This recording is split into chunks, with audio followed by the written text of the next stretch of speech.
in the previous class, we were discussing connective tissue, in which we have discussed two type of connective tissue, bone and cartilage. Today we are going to discuss another connective tissue, that is blood. तो आज हम किसकी बात करेंगे? Blood की बात। पहली class में हमने क्या डिस्कस किया था? हमने बोन डिस्कस करा था और बोन के साथ साथ कार्टिलेज डिस्कस करा था। बोन का मतलब क्या हो गया? अस्थि। वो भी कनेक्टिव टिश्यू है, पूरी बॉडी को कनेक्ट कर रखा है। और उपास्थि भी साथ साथ में चलती है, तो उपास्थि भी क्या हो गया? एक कनेक्टिव टिश्यू हो गया। आज एक तरल संयोजी ऊतक की बात करेंगे जो लिक्विड फॉर्म में पाया जाता है और ये कोलाइडी फॉर्म का होता है। कैसी फॉर्म का? So before we get started this topic, let me know some questions from you. जैसे कि कुछ घटनाएं होती हैं हमारे जीवन में, सांप काट लेता है, मृत्यु हो जाती है, करंट पकड़ लेता है, करंट लग जाता है, मृत्यु हो जाती है। तो कभी आपने विचार किया कि कैसे मृत्यु होती होगी सांप के काटने पे, और कैसे मृत्यु होती होगी बिजली यानी करंट के पकड़ने पे, करंट लगने पर? तो ये सारा अगर इनके आंसर में जाओगे तो आपको ब्लड कॉमन मिलेगा दोनों में, सही है। तो जब सांप काटता है ना तो क्लॉट बनते हैं, थक्के, ब्लड के थक्के बन जाते हैं, जिससे फ्लो रुकेगा, ब्लड का फ्लो रुकेगा तो आदमी खत्म। यही अगर आप बात करो बिजली यानी करंट लगने से कैसे मौत होती है, तो वो क्या करता है, करंट पानी की मात्रा जो होती है ब्लड में उसको निकाल देता है। अब खून क्या हो गया? सूखता जाएगा क्योंकि लिक्विड निकाल रहा है उससे। ब्लड में सबसे ज्यादा मात्रा किसकी होती है? पानी की। तो ऐसा करके करंट लगने से मौत होती है। तो ब्लड जो है ना हमारी लाइफ का सबसे इम्पोर्टेंट है जो हमारी बॉडी में मौजूद है, ब्लड, सही है। और इसको अगर हम कैटेगराइज करेंगे तो हम इसको रखेंगे कनेक्टिव टिश्यू में। Even I must say we will keep it in liquid connective tissue, यानी कि तरल संयोजी ऊतक में। क्या क्या कार्य होते हैं, क्यों हमें ब्लड पढ़ना चाहिए, ब्लड के क्या क्या कार्य, हमारी बॉडी में क्या क्या यूटिलाइजेशन है इसका। सबसे पहला है ताप नियंत्रण। क्या है? ताप। आपको पता ही है हमारी बॉडी का जो ताप है वो कितना है? 37 डिग्री सेंटीग्रेड। 37 डिग्री सेंटीग्रेड से जैसे ही हम बढ़ते हैं आगे तो बुखार शुरू हो जाता है। तो ये ताप किसका है? आपकी हड्डियों का ताप थोड़ी है, ये आपके मांस का ताप भी नहीं है। ये ताप किसका है? हमारे ब्लड का टेम्परेचर है, सही है। जहां पे ब्लड फ्लो रुक जाता है वहां पे शून्य पड़ जाता है। जैसे सर्दियों में क्या होता है कि ब्लड फ्लो जिन टिप्स पे रुक जाता है ना, जो शून्य पड़ जाती है, तो वो शून्य पड़ने का कारण जान रहे हो क्या है? क्योंकि वहां पे ब्लड सर्कुलेशन रुक गया है, ब्लड की सप्लाई क्या हो गई है? कम हो गई, जिस कारण से बॉडी का जो टेम्परेचर है वो एटमॉस्फेयर के टेम्परेचर से मैच करना शुरू कर देगा। क्योंकि टेम्परेचर का भी एक रिलेशन है, हाई टेम्परेचर से लो टेम्परेचर की ओर फ्लो करता है कि नहीं है? तो हमारे ब्लड का टेम्परेचर होता है 37 डिग्री सेंटीग्रेड, और यही ब्लड का टेम्परेचर हमारी बॉडी के टेम्परेचर को क्या करता है? मेंटेन करता है। तो पहला काम ब्लड का क्या हो गया बेटे? ताप नियंत्रण। क्या हो गया? ताप नियंत्रण। दूसरा काम क्या है? पोषक पदार्थों का संवहन करता है, पूरी बॉडी में पहुंचाता है ब्लड। जैसे कुछ भी आप खाओगे तो वो किस में टूटता है? ग्लूकोज में टूटता है। हमारे स्टमक में रहता है 4 घंटे, तो फिर स्टमक से निकलने के बाद कहाँ जाएगा? बोलो कहाँ जाएगा? स्मॉल इंटेस्टाइन में, यानी कि छोटी आंतों में। और छोटी आंतों में एब्जॉर्प्शन शुरू होता है, और देन वेस्टेज मटेरियल कहाँ जाता है? लार्ज इंटेस्टाइन में। लार्ज इंटेस्टाइन में क्या हो जाता है? वेस्टेज मटेरियल निकल जाता है। तो जब ये स्मॉल इंटेस्टाइन यानी कि छोटी आंत में आता है तो वहां पे एक अवशोषण की क्रिया होती है ना। अब वहां से पोषक पदार्थों को क्या कर लिया जाता है? अवशोषित कर लिया जाता है। वहां पे रोल आता है ब्लड का। ब्लड लेकर के इन अवशोषित पदार्थों को कहाँ जाएगा? डिफरेंट सेल्स पे जाएगा, सही है। तो जितने भी पोषक पदार्थ हैं, चाहे हम जो भी खा रहे हैं, even we are eating a single fruit, तो वो भी ग्लूकोज में टूटेगा, ग्लूकोज में टूटेगा, एब्जॉर्प्शन होगा स्मॉल इंटेस्टाइन में, एंड देन ब्लड उसको सप्लाई कर देगा टू दी सेल्स। हार्मोन्स की बात कर लो, प्रोटीन्स की बात कर लो, विटामिन्स की बात कर लो, whatever you are talking about, सभी को कौन लेकर के जाएगा? ब्लड लेकर के जाएगा। उत्सर्जी पदार्थों का भी संवहन करता है या निकालता है ब्लड। जैसे कि एक एग्जांपल देता हूं, जो आपका अशुद्ध रक्त होता है वो नीले कलर का होता है। ये अशुद्ध रक्त को फेफड़ों तक ले जाता है, फेफड़े उसको प्योर करते हैं। ये अशुद्ध रक्त यहाँ पे क्या है? यहाँ पे CO2 वाले की बात हो रही है। जो CO2 वाला रक्त है तो उसको CO2 निकाल करके फेफड़े, क्योंकि गैसों का विनिमय कहाँ होता है? फेफड़ों में। गैसों को कौन स्टोर करता है? फेफड़े में एल्वियोलिज में स्टोर होते हैं। तो फेफड़े क्या करेंगे, उस ब्लड को प्योर करके वापस किसको दे देंगे, हार्ट को दे देंगे। इस ब्लड को पंप कौन करता है, हमारा एक पंप रखा हुआ है छोटा सा, है नहीं। अपना राइट हैंड उठाओ, थोड़ा सा लेफ्ट में जाओ, सही है। यहाँ पे धक धक धक धक धक की ध्वनि सुनाई देगी, लपडप सुनाई देगा, धक धक धड़कने सुनाई देंगी। ये आपका दिल है जो ब्लड को क्या करता है, पंप करता है। फिर ब्लड जो है पूरी बॉडी को सप्लाई कर देता है जब शुद्ध रक्त, प्योर रक्त फेफड़ों से आ जाता है। दूसरा, ये रक्त आपका किडनी में भी जाता है, किडनी यानी कि ब्रक में। और किडनी में क्या होता है, किडनी में आपने सुना है डायलिसिस की एक प्रोसेस सुनी होगी। जो हम यूरिन करते हैं वो जानते हो, ब्लड से छना हुआ चीज होती है। वो हमारे रक्त में जो अशुद्धि मिली है वो सारी चीजें छानने का काम किसका है, किडनी का। तो ब्लड किडनी तक जाता है, किडनी में भी जो है प्यूरिफिकेशन होता है। ये जो प्यूरिफिकेशन है ब्लड का बेटे, इसको डायलिसिस कहते हैं। क्या कहते हैं? और आजकल तो आर्टिफिशियल किडनी भी आ गई है, बाहर से डायलिसिस कर देते हैं। अगर किडनी खराब हो रही है, डायलिसिस नहीं कर पा रही है सही से, तो बाहर से डायलिसिस कर देते हैं। उत्सर्जी पदार्थों का भी ये क्या करेगा, संवहन करेगा, निकाल देगा। सही है, बोलो बात क्लियर है। और O2 का मैंने आपको गैसों का परिवहन करेगा। गैसों का परिवहन मैंने आपको उसमें बता ही दिया, जैसे कि आपका जितनी भी गैसें होती हैं वो लेकर के जाता है। CO2 युक्त गैस लेकर के कौन जाएगा, फेफड़ों तक, ब्लड लेकर के जाएगा। O2 वाली गैस लेकर के कौन जाएगा, ब्लड जाएगा। तो एक इम्पोर्टेंट काम इसका ये हो गया कि गैसों का परिवहन करता है और भोज्य पदार्थों का भी क्या करता है, परिवहन करता है। एंजाइम्स का परिवहन करेगा, विटामिन्स का परिवहन करेगा। ये सारा काम किसका है, ब्लड का। तो हो गया ना ब्लड सबसे इम्पोर्टेंट कनेक्टिव टिश्यू। अच्छा, इस इम्पोर्टेंट कनेक्टिव टिश्यू को एक पंप जैसे कूलर में आपके एक मोटर होती है छोटी सी, सिमिलरली हमारे भी एक मोटर है जो 24 आवर्स काम करती है। वो मोटर का नाम क्या है, दिल, यानी कि हार्ट, यानी कि हृदय। तो हृदय एक पंप है जो इस ब्लड को पंप करता है पूरी बॉडी में। अगर आप एग्जामाइन करोगे ना एक ब्लड की बूंद को, तो आप एक ब्लड की बूंद में क्या क्या पाओगे, आपको मिलेगा वहां पे WBC। WBC क्या होता है, व्हाइट ब्लड सेल। RBC मिलेगा आपको। RBC क्या होता है, रेड ब्लड सेल। प्लाज्मा मिलेगा आपको। प्लाज्मा में क्या क्या होता है जानते हो, जल होता है, ग्लूकोज होता है, लवण होते हैं, प्रोटीन होता है, हार्मोन होते हैं। और आपने प्लेटलेट्स तो सुना होगा कि प्लेट्स गिर गई हैं। ये प्लेटलेट्स भी किसका हिस्सा है, ब्लड का हिस्सा है। आओ ब्लड को स्टार्ट करते हैं। एक तरल संयोजी ऊतक है, बहुत इंपॉर्टेंट है, हमारे शरीर में जरूरी है। तो अब इन चीजों का पता कैसे लगाओगे बेटे, इन चीजों का पता लगाओगा अध्ययन करने से। सही है, ब्लड का अध्ययन करा गया होगा। और इस अध्ययन को क्या कहा गया है, इस अध्ययन को कहा गया है हेमेटोलॉजी। क्या कहते हैं, तो ब्लड के अध्ययन को क्या कहते हैं, हेमेटोलॉजी। और डीप में अध्ययन करोगे, सीरम वगैरह का अध्ययन करोगे तो सेरोलॉजी भी कह देते हैं। ब्लड में सीरम भी पाया जाता है ना, तो उस सीरम का अध्ययन कर देंगे तो क्या हो जाएगा, सेरोलॉजी। अच्छा, एक चीज और याद रख लेना, यहाँ पे स्पेलिंग अलग अलग है। अब लैटिन वर्ड्स लोगे HAEMATOLO आ जाएगा, इंग्लिश वाले वर्ड्स लोगे तो ये वाला आ जाएगा। सही है, अलग अलग लैंग्वेज से अलग अलग वर्ड आते हैं। जिनके ब्लड में हीमोग्लोबिन पाया जाता है ना, तो हीमोग्लोबिन पाया जाएगा तो वहां पे कौन सा कलर पाया जाएगा, लाल रंग पाया जाएगा। कौन सा, लाल रंग। ब्लड एक प्राकृतिक कोलाइड है, नेचुरल कोलाइडल सॉल्यूशन है। तो रक्त क्या है, एक कोलाइडी विलयन है। कैसा विलयन है, कोलाइडी विलयन। और कोलाइडी विलयन क्या होता है, जिसमें उसके तत्व घुले हुए नहीं होते हैं। जैसे दूध में मक्खन घुला हुआ नहीं होता है, आप कभी भी अलग कर सकते हो, है नी, मक्खन को अलग कर सकते हो।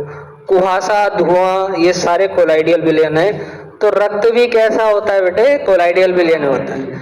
RBC, WBC, प्लेटलेट्स इसमें घुले हुए नहीं होते हैं, अलग करके इनका अध्ययन भी करा गया है। ये पूछा जाता है आपसे क्वेश्चन कि रक्त एक है तो क्या है, रक्त एक प्राकृतिक कोलाइडी विलयन। प्राकृतिक नेचुरल बनता है, हम आर्टिफिशियली तो नहीं बना पा रहे हैं अभी ब्लड, है नहीं, बना पाते तो ब्लड बैंक की जरूरत थोड़ी पड़ती। ये क्या है, एक संयोजी ऊतक है, कनेक्टिव टिश्यू है। और कनेक्टिव टिश्यू में भी कैसा कनेक्टिव टिश्यू है, तरल कनेक्टिव टिश्यू। हमारे शरीर का लगभग 7% हिस्सा ब्लड का है, यानी अगर हमारे शरीर को बाहर तोलोगे तो उसमें 7% निकाल लो, वो हिस्सा किसका है, ब्लड का। अच्छा, अगर बात करोगे मात्रा की कि पुरुषों में कितना ब्लड पाया जाता है और महिलाओं में कितना ब्लड पाया जाता है, मतलब एक स्वस्थ मनुष्य होगा, स्वस्थ लड़का होगा, स्वस्थ पुरुष होगा, तो 5 से 6 लीटर ब्लड उसमें मिल जाएगा। थोड़ा बहुत ऊपर नीचे हो जाता है, आप आंकड़ों के तौर पे ये 5 से 6 याद रखेंगे। सही है। महिलाओं की बात करें तो महिलाओं में आधा लीटर कम पाया जाएगा, यानी कि 4.5 से 5.5 या 5.76 ऐसे पाया जाता है। इसलिए उनकी त्वचा कैसी होती है आपने देखा होगा, बहुत सॉफ्ट त्वचा होती है महिलाओं की। कारण है उनमें रक्त की कमी है, क्योंकि रक्त की कमी ही आयरन की कमी हो गई। अब आयरन की कमी है तो मुलायम तो होगा, क्योंकि लोहा है ही नहीं शरीर में। जब रक्त की मात्रा पूरी होगी तो शरीर में दृढ़ता आएगी। लड़कों के शरीर में ब्लड की मात्रा अधिक होती है, इसलिए वो सॉलिड शरीर रखते हैं, उनकी त्वचा थोड़ी रफ होती है। वो कारण क्या है? क्योंकि हीमोग्लोबिन पाया जाता है ब्लड में। हीमो क्या है? एक डाई है, कलर है, और ग्लोबिन है एक प्रोटीन। ग्लोबिन क्या है? प्रोटीन। और ये प्रोटीन जानते हो क्या है? आयरन है, आयरन।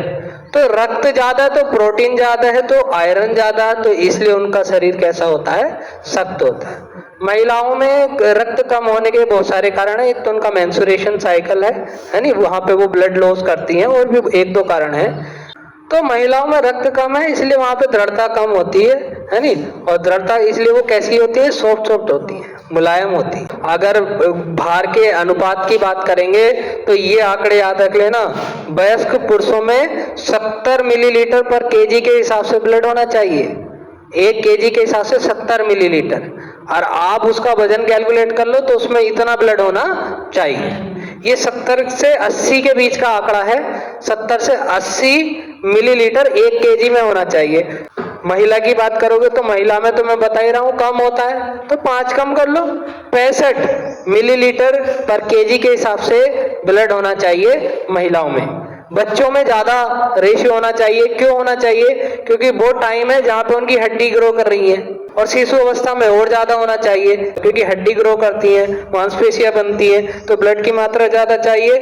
1 से बड़ा होगा, अगर 1 से बड़ा होगा, एक के बराबर होगा, 1 से बड़ा होगा, तो 70 से 75 मिलीलीटर पर केजी के हिसाब से क्या होना चाहिए? ब्लड होना चाहिए। इसको याद करना बहुत आसान है। देखो मेरे साथ याद करो, इसको निमोनिक्स देता हूँ। पुरुषों की हाइट 5 से 6 के बीच में ही होती है नी? 5 से 6 के बीच में ही होती है हाइट से रिलेट कर लो, तो 5 से 6 के बीच में ब्लड होना चाहिए। तो पुरुषों में कितना? 5 से 6 लीटर। महिलाएं अमूमन छोटी होती हैं पुरुषों से, तो उनका आधा ब्लड कम कर लो, आधा लीटर ब्लड कम कर लो, यानी 4.5 से 5.7 कर लो, 5.5 कर लो। ये घट बढ़ सकता है थोड़ा बहुत, ऐसा नहीं है कि हाँ ये फिक्स डेटा है, इसी के अनुसार सभी में पाया जाएगा। अब बात करते हैं ब्लड की प्रकृति की, कि ब्लड की प्रकृति कैसी होती है नहीं? क्योंकि हम जब पदार्थों की प्रकृति की बात करते हैं तो क्षारीयता की बात करते हैं, अम्लीयता की बात करते हैं, पीएच लेवल की बात करते हैं। तो हमारा जो ब्लड है ना, उसका पीएच कितना होता है? 7.4। कितना होता है? 7.4। ब्लड का पीएच कितना होता है? 7.4। इसको याद कैसे करेंगे? बहुत आसान है याद करना। हमारे हार्ट के कितने चैम्बर होते हैं? हार्ट के कितने चैम्बर होते हैं? 4, 2 आलिंद 2 नीले, और चारों एक साथ होते हैं चैम्बर।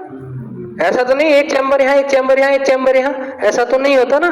चारों 7 होते हैं। 7.4, 4 चैम्बर 7 में 7.4, यानी कि अब 7 से ऊपर वैल्यू ऊपर हो गई, तो इसकी जो नेचर है वो कैसी होगी?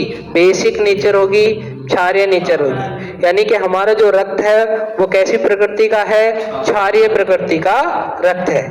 तो रक्त एक है, कैसा विलयन है? क्षारीय विलयन। अब देखते हैं कि ब्लड बनता कहाँ कहाँ है? जब भ्रूण अवस्था में बच्चा होता है। अच्छा, मैंने पिछली क्लास में आपको अस्थि पढ़ाया था, हड्डी पढ़ाया था, और मैंने आपको वहां पे बताया था कि हड्डी के बीच में कौन सा पोर्शन होता है? Bone marrow. अस्थि मज्जा पढ़ाया था, नहीं पढ़ाया था? तो मैंने आपको बताया था कि अस्थि मज्जा के बीच में वो लाल लाल निकलता है, जो नॉनवेज खाते हैं उनको बड़े अच्छे से पता है। तो वो अस्थि मज्जा होती है। अस्थि मज्जा में बनता है ब्लड, लेकिन मैंने आपको उपास्थि भी पढ़ाया है और मैंने ये बताया था कि हड्डियों का निर्माण और उपास्थियों का निर्माण कैसे होता है। जब भ्रूण अवस्था में होता है तो उसमें क्या नहीं होती है, हड्डी नहीं होती है, क्या होती है, उपास्थि। तो भ्रूण अवस्था में तो हड्डी है ही नहीं, तो ब्लड कहाँ बनेगा? आगे बात समझ में, ये बात समझ रहे हो? इसका मतलब भ्रूण अवस्था में ब्लड हड्डियों में नहीं बनता है, अस्थि मज्जा में नहीं बनता है, तो ये बनेगा कहाँ? लीवर में बनता है, हमारे शरीर के सबसे बड़े भाग, सबसे बड़े आंतरिक भाग में।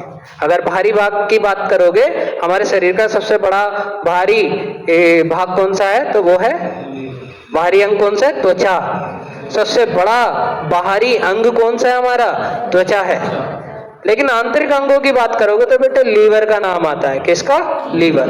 लीवर के बारे में बहुत सारी, सबसे तेज कोशिका विभाजन कहाँ होता है? लीवर में। सही है। लीवर भी प्यूरिफिकेशन का काम करता है, फिल्टर का काम करता है। लीवर भी एक फिल्टर है। सही है। जितने भी बेवड़े होते हैं उनका लीवर ही तो खराब होता है। जहर भी असर कहाँ करता है? लीवर पे। इसलिए जहर की भी जांच करी जाती है तो लीवर से ही करी जाती है। किससे? लीवर से। इसी लीवर में भ्रूण अवस्था में ब्लड का निर्माण होता है। जब हम भ्रूण अवस्था में हुए होंगे तो हमारा खून कहाँ बना होगा? लीवर में। और धीरे धीरे उपास्थि से हड्डी बनी होंगी जब हम बाहर आए होंगे। सही है। तो हम जब हड्डी बन गई तो हड्डी के बीच में शुरू होना हो जाता है क्या? निर्माण। किसका? ब्लड का। तो जो वयस्क है यानी कि भ्रूण अवस्था में नहीं है, उनके भीतर ब्लड का निर्माण कहाँ होगा? अस्थि मज्जा में। जबकि भ्रूण अवस्था में कहाँ होता है? लीवर में होता है। अब ब्लड बन गया, भ्रूण अवस्था में आपने लीवर में बना दिया और वयस्क अवस्था में आपने हड्डियों के बीच में अस्थि मज्जा में बना दिया। अब इसको स्टोर भी तो करना है। सही है। तो ब्लड रखा कहाँ होता है? ब्लड यानी कि हमारी बॉडी में भी एक ब्लड बैंक होता है। वो ब्लड बैंक कौन सा होता है? उसको कहते हैं बेटे प्लीहा। क्या कहते हैं? तिल्ली। क्या कहते हैं? तिल्ली। एस्पिलीन। क्या कहते हैं? एस्पिलीन। इसी प्लीहा को कब्रिस्तान भी कहते हैं। और इसके अलावा क्योंकि ब्लड यहाँ पे स्टोर है तो यही है हमारा ब्लड बैंक। आप अपने उधर के बाई साइड जाओगे तो प्लीहा मिलेगी, है नी? वहां पे ब्लड का क्या होता है? स्टोर होता है। तीनों नाम याद रख लो इसके, बहुत इंपॉर्टेंट है। अलग अलग नाम से क्वेश्चन आपको पूछे गए। अब बात करते हैं ब्लड के सबसे इम्पोर्टेंट तत्व की जो इसमें पाया जाता है, और वो है बेटे हीमोग्लोबिन, HB। सही है। आप जब ब्लड के टेस्ट कराए होगे तो हीमोग्लोबिन का टेस्ट जरूर होता है। तो जो सामान्य हीमोग्लोबिन की मात्रा है ना पुरुषों में, वो 14 ग्राम पर लीटर होनी चाहिए। हीमोग्लोबिन की मात्रा 14 ग्राम पर लीटर होनी चाहिए। अगर आप बात करोगे महिलाओं की तो एक कम आ जाओ, 13 ग्राम पर लीटर। 12 भी हो जाती है। कितनी? 12। हीमोग्लोबिन का क्या काम है? हीमोग्लोबिन का रक्त का निर्माण करना। जो रक्त का निर्माण करता है ना, मेन रूप से, मुख्य रूप से वो करता है हीमोग्लोबिन, HB करता है। ये इसका काम है। दूसरा है दृढ़ता देना। सही है। दृढ़ता यानी कि शरीर में, त्वचा में दृढ़ता लाना। आयरन की मात्रा होती है ना। हीमोग्लोबिन की बात करोगे तो हीमो में, हीमो जो है वो एक डाई है, रंजक है, जिसके कारण हमारा कलर होता है ब्लड का। कैसा कलर है? रेड। इसके अलावा दूसरा जो ग्लोबिन है वो एक प्रोटीन है, that is a type of protein, और वो है आयरन, जिसकी वजह से हमको क्या मिलती है? रिजिडिटी मिलती है हमारी त्वचा में, हमारी स्किन में। आयरन की कमी से तुम्हें पता ही है बहुत सारे बीमारियां, बाल झड़ने लगते हैं आयरन की कमी से। ब्लड सर्कुलेशन नहीं होता है जहाँ पे सही से। और ये जो बुझे रहते हो ना, ये ऐसे ऐसे करके जो रहते हो, ये भी आयरन की कमी रहती है। तो खून की मात्रा अगर सही है तो एनर्जेटिक रहोगे, और खून की मात्रा कम है तो ढीले ढाले रहोगे, लटके हुए रहोगे।